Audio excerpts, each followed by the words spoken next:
negatively affects people's health more than anything else.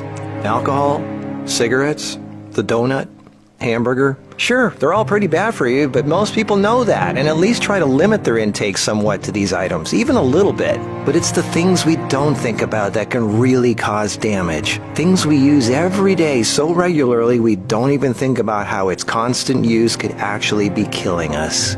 The real culprit is the chair.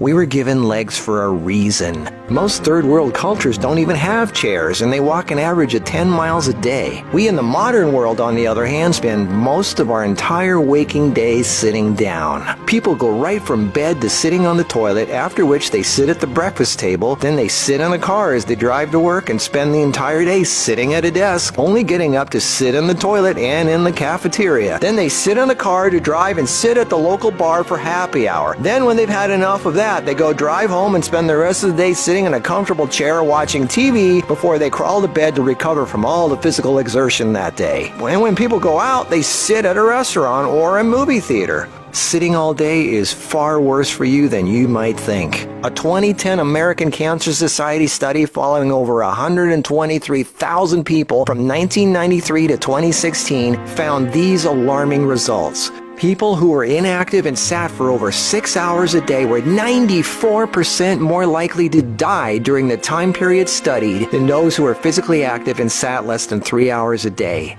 That's almost 100%. And get this, findings were independent of physical activity levels. The negative effects of sitting were just as strong in people who exercised regularly. 60%, that's over half of employees surveyed, were convinced they would be more productive if they had the option to work on their feet. Medical experts have started referring to long periods of physical inactivity and its negative consequences as sitting disease. Below this video are links to an endless list of medical studies showing physical inactivity and low fitness are serious threats to cardiovascular health. Even with a low body fat index, sitting has been linked to non-alcoholic fatty liver disease.